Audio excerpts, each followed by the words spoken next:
మనం ఒక చారిత్రాత్మకంగా చూసుకుంటే చాలా బాధాకరమైన రోజు. దాదాపుగా 2.5 కోట్ల మంది బీసీలు ఉన్నటువంటి ఈ రాష్ట్రంలో ఎమ్మెల్సీగా ఉండి ఒక ఛానల్ నిర్వహిస్తున్నటువంటి వ్యక్తి, బీసీ ఉద్యమానికి కట్టుబడిన వ్యక్తి మల్లన్న మీద దాడి చేయటం అనేది అందరి బీసీల మీద చేసిన దాడి కింద లెక్క. ఇది ఎవరో మల్లన్న ఒక వ్యక్తిగా చూసేది కాదు, ఒక ఎమ్మెల్సీ కాదు. ఈ రోజున బీసీ వాదాన్ని తెలంగాణలో జరుగుతున్నటువంటి బీసీ సంఘాలు, ప్రజా సంఘాలు చేస్తున్న ఉద్యమాల ఫలితంగా ఆంధ్రప్రదేశ్లో కూడా బీసీలు ఎంతో స్ఫూర్తి పొందుతున్నారు. అటువంటి స్ఫూర్తినిచ్చేటువంటి బీసీ ఉద్యమం ఈ రోజున తెలంగాణలో సాగుతూ ఉంది. అంతటి ఉద్యమం ఉంది కాబట్టే ఈ రోజున ఈ ప్రభుత్వం 42% రిజర్వేషన్లకు ఒప్పుకుంది. ఈ సందర్భంగా ఒక బీసీ నాయకుడిని చడి చప్పుడు లేకుండా, ఎటువంటి రిప్రజెంటేషన్స్ కానీ, ఏ రకమైనటువంటి మాటలు, ఏ రకంగా సమాచారం లేకుండా దాడి చేయటం అనేది చాలా గర్హనీయమైనటువంటి విషయం. నిన్న కవిత దాడి తర్వాత ఇచ్చిన రిప్రజెంటేషన్ ఏదైతే కౌన్సిల్ చైర్మన్కి ఇచ్చిందో అది ముందే ఇవ్వాల్సి ఉండే. ముందే ఇచ్చి న్యాయం జరగకపోతే అప్పుడు చూడాల. కానీ ఇది ఎట్లున్నదంటే ముందు కొట్టి తర్వాత మాట్లాడతాం అంటే లెక్కలేనితనమే ఇదంతా. ఈ రోజున వెలమలు ఈ రాష్ట్రంలో ఉంది 1,02,000 మంది. ఈ 1,02,000 మందికి 13 మంది ఎమ్మెల్యేలు ఉన్నారు. అదే 2.5 కోట్ల మంది ఉన్న బీసీలకి ఉన్న ఎమ్మెల్యేలు కేవలం 19 మందే. 19 మంది మాత్రమే ఉన్నారు కాబట్టి బీసీలు ఈ రోజున ఈ గడు దుర్భరమైన పరిస్థితుల్లో ఉన్నారు. రాజకీయంగా అణగదొక్కబడుతున్నారు. ఈ రోజున ఈ రాష్ట్రంలో కానీ, పక్క రాష్ట్రంలో కానీ, ఆంధ్రప్రదేశ్లో కానీ బీసీలకు రక్షణ లేదు. ఎస్సీ ఎస్టీలకు రక్షణ చట్టాలు ఉన్నాయి. ఇక్కడ కూడా ఈ రోజున మల్లన్న గారి మీద దాడిని దృష్టిలో పెట్టుకుని, మీడియా మీద దాడిని దృష్టిలో పెట్టుకుని బీసీ సంరక్షణ చట్టం తేవాల్సిన అవసరం ఉంది. ఈ బీసీ సంరక్షణ చట్టం ఎప్పుడైతే తెస్తారో గ్రామాల్లో కానీ, వివిధ ఆర్గనైజేషన్లో కానీ, ఎక్కడైనా కానీ బీసీలకు రక్షణ దొరుకుతుంది. ఎవరైనా సరే దాడి చేయాలంటే 1-2 సార్లు ఆలోచిస్తారు. బీసీలందరూ ఉద్యమించాలా. ఖచ్చితంగా మనం రాజ్యాధికారం దిశగా ఎమ్మెల్యేల సంఖ్యను పెంచుకోగలిగిన నాడే, ఎమ్మెల్యేల సంఖ్య అసెంబ్లీలో పెంచుకోగలిగిన నాడే, రాజ్యాధికారం వచ్చిన నాడే బీసీలకు రక్షణ దొరుకుతుంది. అంతవరకు విశ్రమించేది లేదు. నాబోటి వాడు ఒక పోలీస్ ఆఫీసర్గా పనిచేసి నేను అన్ని రకాలైనటువంటి పరిస్థితుల్లో 2 రాష్ట్రాల్లో పనిచేసినటువంటి నేపథ్యంలో ఒక్కటి మాత్రం చెప్పగలను. ఈ రాష్ట్రాలు బాగుపడాలంటే, తెలుగు రాష్ట్రాలు బాగుపడాలంటే బీసీల సంఖ్య, ఎమ్మెల్యేల సంఖ్య అసెంబ్లీలో పెరిగినప్పుడే బీసీలకు రక్షణ దొరుకుతుంది. రాజకీయంగా పైకొస్తారు, ఆర్థికంగా పైకొస్తారు, సామాజికంగా పైకొస్తారు. ఈ రోజున మనం అందరం కూడా మల్లన్నకి మనం సానుభూతిని ప్రకటించడం కాదు, మల్లన్న ఏ మార్గంలో అయితే నడుస్తున్నాడో, బీసీ వాదం ఎటువైపు అయితే తీసుకెళ్తే రాజ్యాధికారం వస్తుందో ఆ దిశగా నడవాలని చెప్పి కోరుకుంటూ, మరి ఈ అవకాశం ఇచ్చినటువంటి సూర్యారావు గారికి, తదితర పెద్దలందరికీ ధన్యవాదాలు తెలియజేస్తూ సెలవు తీసుకుంటున్నాను. సో 2 నిమిషాలు మాట్లాడతా, ఎక్కువ అవసరం లేదు. ఎందుకంటే ఎవ్రీడే మాట్లాడుతూనే ఉన్నాం, నిన్నటి నుంచి మాట్లాడుతూనే ఉన్నాం. అంటే ఈ మాట అనాలో అనొద్దో నాకైతే అర్థం కావట్లేదు. కానీ ఈ రకమైన భాషని తీసుకొచ్చిందే మీరు. మమ్మల్ని తంతున్నారు అంటే తనిచ్చుకోవాలి, తప్పదు కదా మరి. అంటే నేను ఇది రైట్ ఆర్ రాంగ్ ఏం మాట్లాడినన్న కాంటెస్ట్లోకి వెళ్ళట్లేదు. భవిష్యత్తులో, ఇంతకు ముందైనా భవిష్యత్తులో అయినా ఇంకా ఎవరైనా మిమ్మల్ని తిట్టే పరిస్థితి వచ్చిందనంటే, ఇప్పుడు అధికారంలో ఉన్న వాళ్ళని తిడుతున్నారు అని అంటే ఈ లాంగ్వేజ్ని తెలంగాణకి పరిచయం చేసిందే మీరు. సో ఫస్ట్ మీరు తెలంగాణ ప్రజలకి క్షమాపణ చెప్పిన తర్వాత అడగండి మమ్మల్ని ఎందుకు ఇట్లా మాట్లాడుతున్నారు అని. సో అంతవరదాకా మీకు ఈ విషయం మీద మాట్లాడే అర్హత లేదు. ఖచ్చితంగా భాష సంస్కరించబడాల్సిందే పాలిటిక్స్లో. ఇప్పుడు ఇదే మల్లన్న మీద మీరు దాడి చేశారు, ఆయన ఆఫీస్కి వెళ్ళి దాడి చేశారు. అదే ఇంకొకరు అయి ఉంటే, ఇంకొక వేరే బాగా డబ్బులు ఉన్నోళ్ళు, బాగా ఇన్ఫ్లుయెన్స్ ఉన్న వ్యక్తులు ఇదే రకంగా మీ మీద మాట్లాడుంటే ఇదే రకమైన దాడి చేసే వాళ్ళ? ఒకవేళ దాడి చేస్తే మీరు పోయిన వాళ్ళు బతికే వాళ్ళ? సో ఈ అంశాలు మీరు పరిగణలోకి తీసుకొని మాట్లాడాలి. ఇప్పుడు బలైపోయింది ఎవరు? ఆ మధ్యలో వెళ్ళిన వాళ్ళంతా మళ్ళా ఎస్సీ ఎస్టీ బీసీలు అంతా అమాయకులే పాపం. వాళ్ళు ఇప్పుడు భయపడుతున్నారు కేసులు పెడతారేమో అని. పెడతారేమో ఆడ, ఎందుకంటే సీరియస్ అఫెన్సెస్ ఉన్నాయి. కానిస్టేబుల్ మీద, ఆయన గన్మెన్ మీద దాడి చేసిర్రు, అన్ని ఆడ పగలగొట్టిర్రు, సో నానా బీభత్సం చేసి వచ్చారు. సో కాబట్టి క్రిమినల్ అఫెన్సెసే ఉంటాయి. అందులో గాల్లోకి కాల్పులు జరిపారు. సో అదొక లా అండ్ ఆర్డర్ ఇష్యూ లాగా క్రియేట్ అయి ఉన్నది. ఖచ్చితంగా ప్రభుత్వం ఇంకా సీరియస్గా తీసుకోవాల్సిన అవసరం ఉన్నది. ఏదేమైనా మరొక మంచిదే అంటారు కదా, ఇది కూడా భవిష్యత్తులో జరగకుండా ఉండడానికి ఒక ఇది కావాలా రాబోయే రోజుల్లో. సో వీళ్ళు బూతులకే బ్రాండ్ అంబాసిడర్లు వీళ్ళు. సో వీళ్ళు మమ్మల్ని తిట్టిరు అంటే ఎట్లా? మీరు ఒకవేళ మిమ్మల్ని ఒక మాట అంటే దానికి డెమోక్రటిక్గా పబ్లిక్లో పెట్టొచ్చు. మళ్ళీ నా ఆఫీస్కి వెళ్ళి ఆడ మీరు కవితనే ఆడ కూర్చొని నిరసన దీక్ష చేయొచ్చు కదా, మమ్మల్ని ఇట్లా ఎందుకు మాట్లాడతారని. పబ్లిక్లో మీకు ఇంకా సింపతి వచ్చేదేమో. ఆ పని ఎందుకు చేయలే? ఆయన ఒకవేళ ఆయన తప్పుగా భావిస్తే లేదు ఇలా అనాల్సి కాదేమో అని అనేవాడేమో. మీరు డైరెక్ట్గా పోయి దాడి చేసి ఒక రక్తపాతం సృష్టించడం వల్ల ఇప్పుడు ఎవరికి మైనస్ అయింది, ఎవరికి అడ్వాంటేజ్ అయింది? ఇప్పుడు ఆయన పక్షాన ఇంతమంది వచ్చి మాట్లాడుతున్నారు, ఇంతమంది వచ్చి నిలబడ్డారు. మీ పక్షాన ఎవరున్నారు చెప్పండి? కవిత మంచి పని చేసిందని అంటారా? రేపొద్దున ఆ కాల్పుల్లోనో లేకపోతే ఆ దాడిలోనో మీకు సంబంధించిన వాళ్ళు ఎవరైనా ఒకరు చనిపోతే మీ పొలిటికల్ కెరీర్ కొలాప్స్ అయి ఉండేది కదా. అందుకే ఆమె భయపడ్డది. మీరు ఆమె ప్రెస్ మీట్ మాట్లాడింది చూస్తే లాస్ట్లో ఏదో అగ్గిరవ్వ బుగ్గిరవ్వ అనేది ఒకటి మాట్లాడింది, కానీ ఆమె టోటల్ డిఫెన్స్లోనే ఉన్నది. ప్లాన్ బెడిసి కొట్టింది. సో అందుకే ఫస్ట్ మీరు సంస్కరించబడాలి. ఫస్ట్ మీరు మీ ఫ్యామిలీ సంస్కరించబడిన తర్వాత యువతల వాడి గురించి ఆలోచించండి. అంతవరదాకా మీకు ఆలోచించే అర్హతే లేదు. ఖచ్చితంగా మన వేదిక నుంచి భాష పట్ల ఏ రకంగా ఉండాలన్న చర్చ కూడా ఖచ్చితంగా జరగాల్సిందే. కొన్నిసార్లు టైమింగ్స్ కరెక్ట్గా ఉండకపోవచ్చు. అవతల వ్యక్తి వేరే అనుకున్నప్పుడు కొంచెం ఇబ్బంది జరగవచ్చు. కానీ దాడి చేయడం అన్నది ఒక పరిష్కారం కాదన్నది నా అభిప్రాయం. ఖచ్చితంగా దీని మీద డిస్కషన్ జరగాల్సిందే. ఇప్పుడు నేను యూట్యూబ్ ఆన్ చేసి బూతులు అని కొడితే మొత్తం ఫ్యామిలీయే. కేంద్ర మంత్రిని రండా అన్నారు, దానికి మీనింగ్ ఏందో కవిత గారు చెప్పాలి. ఆనాడు కిషన్ రెడ్డి కూడా పోయి మొత్తం కేసీఆర్ ఫామ్ హౌస్ అంతా బదలు కొట్టాలి, తలకాయ వాళ్ళు కొట్టి రావాలి, మరి రక్తపాతం అయిపోవాలి ఫామ్ హౌస్ అంతా. ఇంకా అట్లా మాట్లాడుకుంటూ వెళ్తే మహిళలని ఉద్దేశించిన సభలో నాగార్జున సాగర్ మీటింగ్లో ఇవన్నీ మేము చూసినాం కాబట్టి, కుక్కలు అన్నాడు ఓరో ప్లకార్డ్ పట్టుకొని వస్తే మహిళలందరూ ఉద్దేశించి. ఇంకా భయంకరంగా ఉన్నాయి, ఇంకా భయంకరంగా అన్నాడు. అంటే ఆ పదము ఎక్కడి నుంచి వచ్చింది? ఒక మహిళ నుంచి వచ్చిన పదమే కదా అది. అంటే ఒక మహిళని వస్తువుగా చేసి మీరు ఉపయోగించిన పదమే కదా, మరి అక్కడ మహిళలు కాదా? అండ్ 10 yearsలో ఎన్నో ఇన్సిడెంట్స్ జరిగినాయి. అందులో బాధితులంతా ఎవరండి? నేరళ్ళ ఇష్యూ ఎవ్రీడే మనం మాట్లాడుకుంటున్నాం. 8 years అయింది వారం రోజులకి. మొన్న వారం రోజుల క్రితానికి 8 సంవత్సరాలు కంప్లీట్ చేసుకుంది ఆ ఘటన. నేరళ్ళ ఘటనలో ఇప్పుడు ఇబ్బందులు పడుతున్నది ఆ బాధితుల భార్యలే కదా. ఒకరికి 2 కిడ్నీలు ఖరాబ్ అయ్యి హాస్పిటల్లో చావు బతుకుల మధ్య ఒక అతను ఉన్నాడు. ఒక అతని కాళ్ళు ఇరిగి వెన్నుముక దెబ్బతిని నరకయాతన అనుభవిస్తున్నాడు. ఒక ఆయన క్యాన్సర్ వచ్చి ఇబ్బంది పడుతున్నాడు. మరి ఇదంతా ఆ బాధితులు ఎవరు? వాళ్ళు ఒకవేళ ఏమన్నా అయితే మహిళలే కదా మరి అక్కడ. మరి ఆనాడు ఈమె ఎందుకు ఒక్క మాట కూడా మాట్లాడలే? మీకు మమ్మల్ని బూతులు తిట్టిర్రు అనే అర్హత లేదు, మేము బీసీలకు పక్షాన కొట్లాడుతున్నామని అనే అర్హత కూడా లేదు. చాలా జాగ్రత్తగా ఉండాలి. బీసీ సమాజం ఏంటంటే రేపు పొద్దున స్టేట్మెంట్ ఇస్తారు 4 రోజుల తర్వాతనో 5 రోజుల తర్వాతనో ఇంకో 6 నెలల తర్వాతనో బీసీని ముఖ్యమంత్రిని చేస్తా అంటది.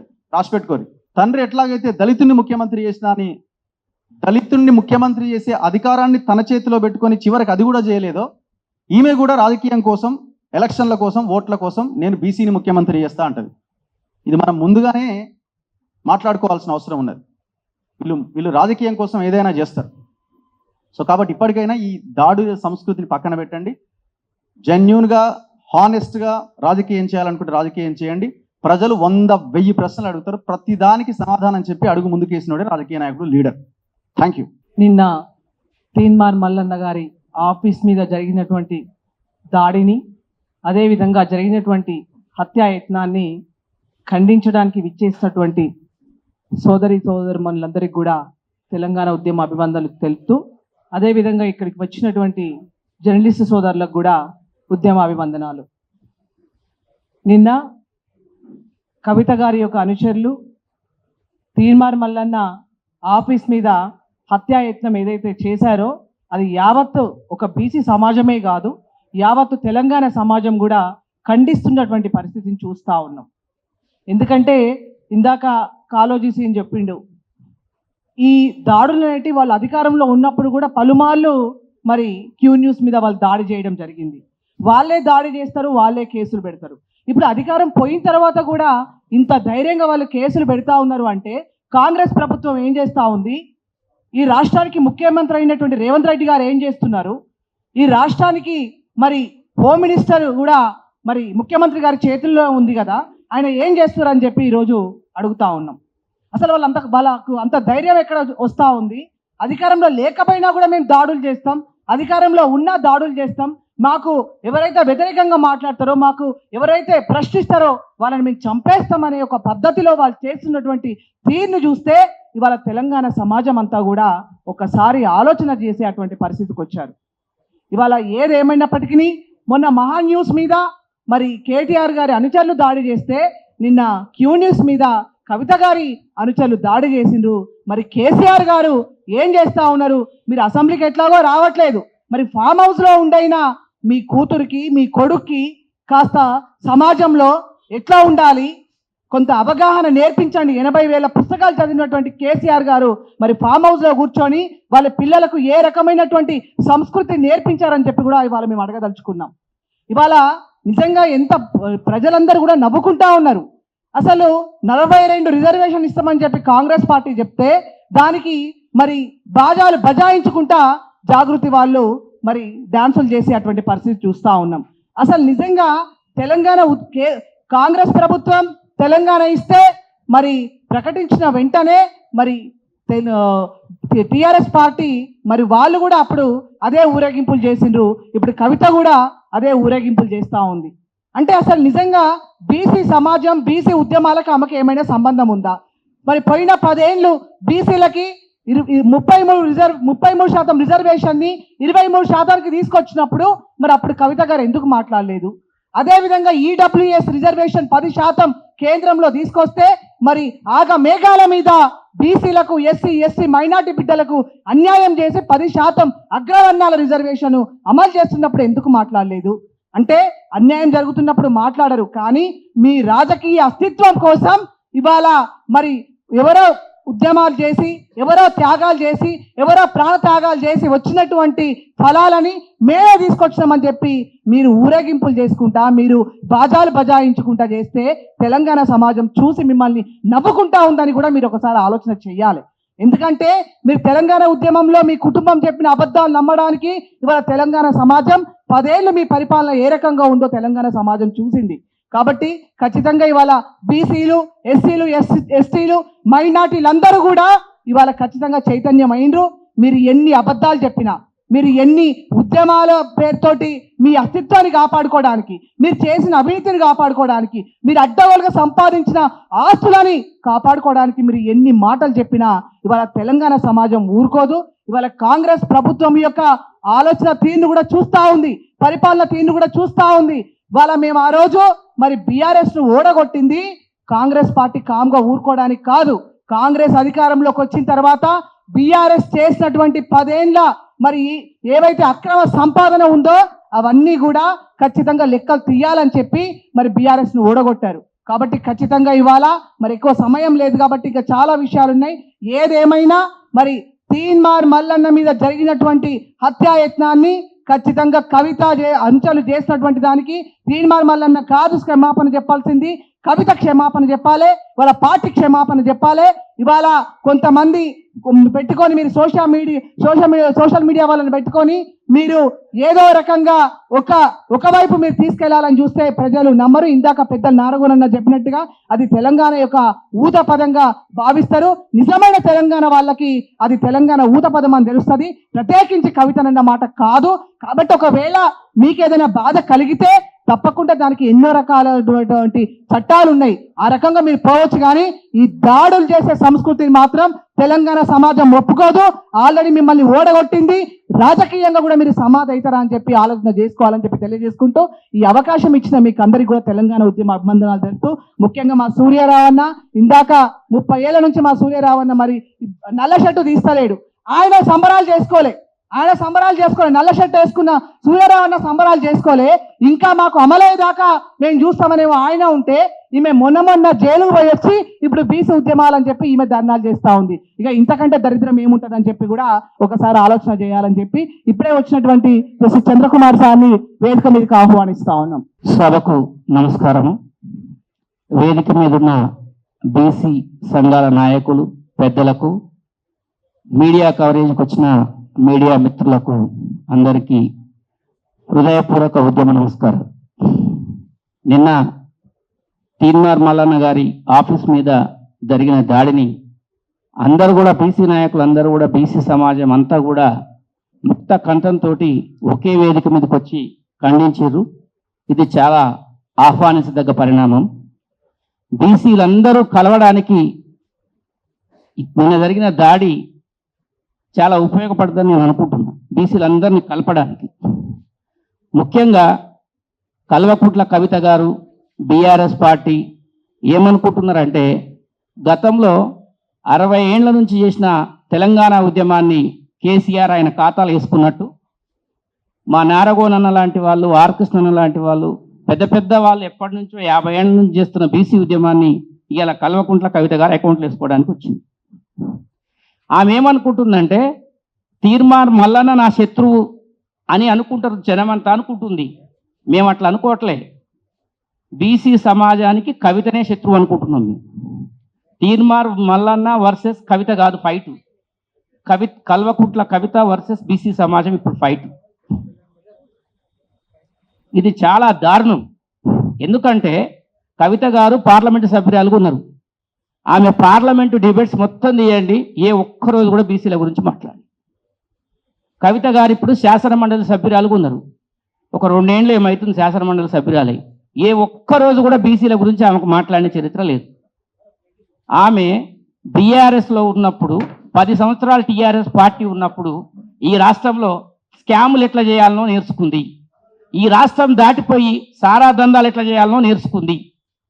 అక్కడికి స్కాములు సరిపోయినాయి. ఆమె పాపం తీహార్ జైలుకు పోయిన తర్వాత క్రైమ్లు ఎట్లా చేయాలనో నేర్చుకుంది. ఆ బుద్ధే నిన్న దాడికి ప్రేరేపించింది. ఇది ఎక్కడి నుంచి వచ్చింది? ఆమెకు తీహార్ జైల్లో ఉన్నప్పుడు నేర్చుకుంది ఈ పాఠాలన్నీ. కానీ కవితమ్మ, నువ్వు ఒక విషయం గుర్తుపెట్టుకో, తీహార్ జైల్లో ఖైదీలు ఢిల్లీ, ఉత్తరప్రదేశ్, రాజస్థాన్లో నేరాలు చేస్తారేమో కానీ తెలంగాణలో అలా పప్పులు ఉడకవు, నీ పప్పులు ఉడకవు అనే విషయం తెలుసుకోవాలి. ఒక మాటని, ఎదుటి వాళ్ళు మాట్లాడే మాటని మనం తీసుకునే దాన్ని బట్టి ఉంటుంది. ఎదుటి వాళ్ళు మాట మాట్లాడితే మనం రిసీవ్ చేసుకునే పద్ధతి ఉంటుంది. ఎంతోమంది మహిళలు ఉంటారు.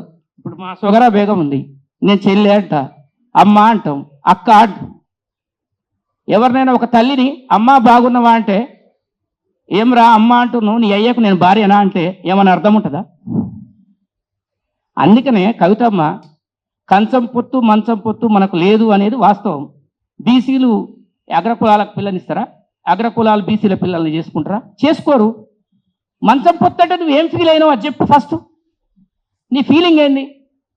ఆయన అన్నది పాత సామెత, మన తాతల ముత్తాతల నుంచి వస్తున్న సామెత. అది మీ నాయన కూడా వాడినే సామెత. మరి ఆయన అన్నాడు, మీకు మాకు కంచం పొత్తు లేదు, మంచం పొత్తు లేదు అను. కంచం పొత్తు లేదు, మంచం పొత్తు లేదు అనే దాంట్లో నీ ఫీలింగ్ ఏంది? నేను ఏమన్నా నేను అనుకుంటున్నా చెప్పు క్లియర్గా ఫస్ట్. దాని మీద మనం మాట్లాడదాం. మంచం పొత్తు అంటే ఏంది, కంచం పొత్తు అంటే ఏంది? ఇక్కడ మా నారగోనన్న ఉన్నాడు, సూర్యారావు ఉన్నాడు, మా రామచంద్రరావు సార్ ఉన్నాడు, అందరు ఉన్నారు కదా. వీళ్ళకి తెలుసు క్లియర్గా కంచం పొత్తు అంటే ఏంది, మంచం పొత్తు. నీకు తెలిసింది ఏంది మంచం పొత్తు అంటే? దాని మీద నువ్వు చెప్పు. ఒకవేళ తప్పు చేస్తే తీర్మానం మళ్ళీ తప్పు అందాం మనం. అంత తప్పుడు పదమేం కాదు కదా. అంటే ఆమె ఏమనుకుందంటే, తెలంగాణ రాష్ట్రంలో బీసీ ఉద్యమం ఉధృతంగా ఉంది. మా నాయన కొండా లక్ష్మణ్ బాబుజీని మోసం చేసిండు, ప్రొఫెసర్ జయశంకర్ని మోసం చేసిండు, గాదె ఇన్నారెడ్డిని మోసం చేసిండు. నేను కూడా బీసీ ఉద్యమంలోకి వచ్చి ఇప్పుడున్న బీసీ నాయకులందరినీ మోసం చేసి నేను బీసీల పితగా ఎలుగొందుతా అనుకుంటున్నాను. ఆయన తెలంగాణకు జాతిపిత, ఈమె బీసీ పిత, వీళ్ళన్ననేమో సాఫ్ట్వేర్ పిత, హరీష్ రావేమో స్కాముల పిత. వీళ్ళింటి నిండా పితలే. అట్లా చేసుకోవాలని చెప్పి వాళ్ళు పన్నాగం బండి వస్తున్నారు. తీన్మార్ మళ్ళా అన్నదాన్ని నేను క్లియర్గా విన్నా. నీకు బీసీ ఉద్యమానికి సంబంధం ఏంది అని చెప్పింది. చెప్పు మరి, నీకు బీసీ ఉద్యమానికి ఏం సంబంధం? నువ్వు పార్లమెంట్ మెంబర్గా ఉన్నావు, బీసీల గురించి మాట్లాడినవా? ఈడబ్ల్యూఎస్ రిజర్వేషన్లు పెట్టినప్పుడు పార్లమెంట్లో నువ్వేమైనా నిరసన తెలియజేసినవా? ఈడబ్ల్యూఎస్ రిజర్వేషన్ మీరు హయాంలో ఉన్నప్పుడే బిల్లు పాస్ అయింది, మీరు ఓటేసారు కదా. ఈడబ్ల్యూఎస్ రిజర్వేషన్ తెలంగాణలో కేసీఆర్ గారు ప్రవేశపెట్టారు కదా. ఇంతెందుకండి, నిన్నగాక మొన్న ఎల్కతుర్తిలా కేసీఆర్ గారు చాలా పెద్ద బహిరంగ సభ పెట్టారు, లక్షలాది మంది జనం వచ్చారు. ఈ దేశంలో రాహుల్ గాంధీ, ప్రధానమంత్రి మోడీ గారు, ప్రతి నాయకుడు బీసీల గురించి మాట్లాడుతుండ్రు. కేసీఆర్ గారు ఎందుకు మాట్లాడలే బీసీల గురించి? అంటే బీసీలు అంటే లెక్కలేంతనమా? అంటే మీ కుటుంబంలో ఒకడు మైన్స్ పంచుకుంటూ, ఒకడు ఫైనాన్స్ పంచుకుంటూ, ఒకడు బీసీలని పంచుకుంటూ, ఇంకోటి ఎస్సీలు ఇట్లా పంచుకుంటారా మీరు ఉద్యమాలలో? అంటే మేమందరం మీ ఫాలోవర్స్ ఉండాలా? ఈ ఫైట్ని మేము మాత్రం కల్వకుట్ల కవిత వర్సెస్ బీసీలుగా చూస్తున్నాం. బీసీలం అందరం ఏకతాటి మీద ఉన్నాం. తీన్మార్ మల్లన్నే కాదు, ఏ బీసీ నాయకుడికి పిన్నీసు గుచ్చుకున్నా మేమందరం ఏకమైతే విషయం గుర్తుపెట్టుకో. నీకు అధికారం ఉందని, నీకు డబ్బు ఉందని, నీ దగ్గర అంత అహంకారం ఉండి మనుషుల మీద దాడులు చేపిస్తున్నావు. నువ్వు నిజంగా తెలంగాణ ఆడబిడ్డవైతే ఒక ప్రెస్ మీట్ పెట్టకపోయినావు? మల్లన్న తప్పైనా మేము మల్లన్ననే ఖండించేటోళ్ళం. మేము ఈ దేశంలో రాహుల్ గాంధీ గారు ఉన్నారు, వాళ్ళ కుటుంబం ఎప్పటి నుంచో బీసీలకు ఏం చేయలేదు, అది ఆయన్నే ఒప్పుకొని క్షమాపణ చెప్పిండు. ఈరోజు రాహుల్ గాంధీ గారే ముందుకొచ్చి సామాజిక న్యాయం చేస్తామని చెప్పి, రిజర్వేషన్లని 50% స్లాబ్ ఎత్తేస్తామని చెప్పి 75% తీసుకుపోతామని చెప్పిండు. కానీ రాహుల్ గాంధీ ఎప్పుడన్నా నేను బీసీ నాయకుడిని, బలహీన వర్గాల నాయకుడిని అని చెప్పిండా? ఆయన పార్టీ నుంచి చేసే విధానాన్ని చెప్పిండు. నీ పార్టీ నుంచి చేసే విధానాన్ని నువ్వు చెప్పు. అంతేగాని తీన్మార్ మళ్ళా ఇంటి మీద పోయి కొడతా, సూర్యారావు ఇంటి మీద పోయి కొడతా, ఇంకొక ఆయన ఇంటి మీద పోయి కొడతా అంటే, నీ ఇంటి మీదకి మేము అందరం వస్తే నువ్వు ఏడుంటావు? ఇప్పుడు ఇక్కడ ఉన్న వాళ్ళందరూ ఇంటి మీదకి వస్తే నువ్వు ఉంటావా? హైదరాబాద్లో క్వార్టర్ కాల్ చేసిపోతావు, బంజారాహిల్స్లో ఉన్న ఇల్లు చదువుకొని చింతమడక పోవాల్సి వస్తుంది, దోమకొండ సంస్థానానికి పోవాల్సి వస్తుంది. ఎందుకు ఇవన్నీ? కవితమ్మ, నువ్వు అనుకుంటున్నట్టు నువ్వు చెప్పే కాకమ్మ కథలు ఏ బీసీలు నమ్మరు. నీ దగ్గర ఉన్న వాళ్ళంతా ఏనాడు బీసీ ఉద్యమంలో ఉన్నోళ్ళు కాదు, మీ బీఆర్ఎస్ పార్టీ కార్యకర్తలు మాత్రమే. అది కూడా మా బీసీలే, వాళ్ళు కూడా తెలుసుకోవాలి. మిత్రులారా, ఈ కవితమ్మ కుట్ర చేసి మనందరికీ మనకే పంచాయతీ పెట్టాలని చూస్తుంది. బీసీల అందరం కలిసి ఉండాల్సిన అవసరం వచ్చింది. ఈ బీసీ ఉద్యమంలో మనందరి ప్రయోజనాలు ఉన్నాయి. ఈ ప్రయోజనాలన్నింటినీ కూడా కల్వకుంట్ల కవిత కాళ్ళతో దన్నాలని చూస్తుంది. కాబట్టి ఎవరు ఆ మోసంలో పడొద్దని చెప్పి రిక్వెస్ట్ చేస్తూ థ్యాంక్ యూ అన్న. చేసిన దాడిని ఖండిస్తూ ఈ ప్రెస్ మీట్ లో మేము కూడా పాల్గొనడం జరిగింది.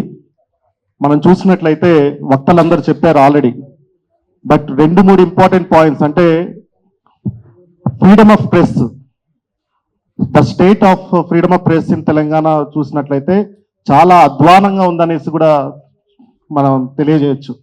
1950లో ల్యాండ్ మార్క్ జడ్జిమెంట్ ఏదైతే ఉందో, Ramesh Thapar versus state of Madras, article 19(1) clear గా మెన్షన్ చేయకపోయినా కూడా, బట్ ఎక్స్ప్లిసిట్ గా మెన్షన్ చేయకపోయినా కూడా ఫ్రీడమ్ ఆఫ్ ప్రెస్ అనేది చాలా ఇంపార్టెంట్ అనేసి తెలియజేశారు. మరి మనం చూసినట్లయితే ఈ 2-3 ఇయర్స్ నుంచి ఈ ప్రెస్ మీద అటాక్ జరగడం ఎక్కువ అవుతుంది. అందులో ముఖ్యంగా బీసీలకు సంబంధించిన ఎవరైతే జర్నలిస్టులు ఉన్నారో వాళ్ళ మీద అటాక్ చేయడం, సాఫ్ట్ టార్గెట్స్ గా తయారయ్యారని కూడా చూడొచ్చు. ఇంతకుముందు రగన్న మీద కానివ్వండి, తెలుగు వెలుగు రగన్న మీద కానివ్వండి, ఇప్పుడే మాట్లాడిన కాళోజీ టీవీ శ్రీనివాస్ అన్న మీద కానివ్వండి, ఇప్పటికి రెండోసారి తీన్మార్ మల్లన్న గారి మీద కానివ్వండి, వీళ్ళందరూ కూడా బీసీ జర్నలిస్ట్ అనగానే సాఫ్ట్ కార్నర్ గా వాళ్ళకి దొరికినట్లుగా చూస్తున్నాం. సో దీనికి ఈ లా అండ్ ఆర్డర్ అసలు ఉందా, ఈ రాష్ట్రంలో లా అండ్ ఆర్డర్ ఉందా అన్నది ఒక క్వశ్చన్ మార్క్ గా ఉంది. ఇంతకుముందు మహా న్యూస్ కానీ లేకపోతే ఏబిఎన్ ఆంధ్రజ్యోతి మీద కానివ్వండి అటాక్ చేస్తామనేసి ఓపెన్ గా స్టేట్మెంట్స్ ఇస్తుంటే, మళ్ళీ ఈ రాష్ట్రంలో లా అండ్ ఆర్డర్ ఎలా పనిచేస్తుంది అనేసి కూడా మనం క్వశ్చన్ చేస్తున్నాం. బహుశా బీసీ సమాజ్ ఏదైతే ఉందో, బీసీ సమాజం ఏదైతే ఉందో, ఈ సమాజం ప్రపంచం మొత్తం మీద చాలా పీస్ఫుల్ సమాజంగా నాకు అనిపిస్తుంది. లా అబైడింగ్, కాన్స్టిట్యూషనల్ ప్రిన్సిపల్స్ కి అబైడ్ చేసుకుంటూ అంత అంటే ఎంత రెచ్చగొట్టినా అటాకులు చేస్తున్నా కూడా తిరగబడకుండా వైలెంట్ గా కాన్స్టిట్యూషన్ ని ఒబే చేసుకుంటూ ఇలాంటి ప్రెస్ మీట్స్ చేస్తున్నాం. మరి బహుశా ట్రంప్ ఎక్స్పెక్ట్ చేస్తున్నాడు నోబెల్ ప్రైజ్. ఆ నోబెల్ ప్రైజ్ ఏదో ఫస్ట్ ఈ బీసీ సమాజానికి ఇవ్వాలి. అంత పీస్ఫుల్ గా మూమెంట్ ని చేసుకుంటున్నా కూడా, డెమోక్రటిక్ ఫార్మ్స్ లో నడుపుతున్నా కూడా, మాకున్న మీడియాలో మేము మాట్లాడుతున్నా కూడా మా మీద అటాక్లు చేస్తున్నారు. దీన్ని ఇన్ కేస్ ఈ స్టేట్ గవర్నమెంట్ కానివ్వండి, ఇక్కడ ఉన్న వ్యవస్థలు కానివ్వండి, లా అండ్ ఆర్డర్ వ్యవస్థలు కానివ్వండి, ప్రొటెక్ట్ చేయకపోతే కనుక రేపొద్దున ఫిజికల్ గా జరిగిన అటాక్స్ ఏ రూపంలో అయినా అవ్వచ్చు.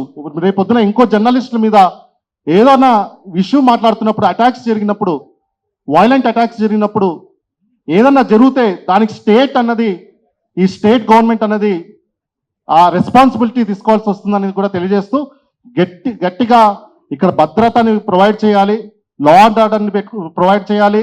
తర్వాత ఇక్కడ ఉన్న స్టేట్ జర్నలిస్టులకి అలాగే మీడియా సంస్థలకి వెంటనే ఆ ప్రొటెక్షన్ ని కలిగించాలి. ముఖ్యంగా బీసీ జర్నలిస్టులకి ప్రొటెక్షన్ కలిగించాలని all India OBC students association తరపు నుంచి డిమాండ్ చేస్తూ, ఎవరైతే కారకులో వీళ్ళకి వెంటనే అరెస్ట్ చేసేసి దాన్ని ముందుకు తీసుకొని వెళ్ళాలనేసి, అలాగే ఈ ఇష్యూని ఏదైతే ఉందో బీసీ రిలేటెడ్ ఇష్యూస్ ని ఇంకా ఉధృతంగా ముందుకు తీసుకుని వెళ్తామని కూడా తెలియజేస్తూ ఈ అవకాశం ఇచ్చిన సూర్యారావు అన్న గారికి ధన్యవాదాలు తెలుపుతున్నాను.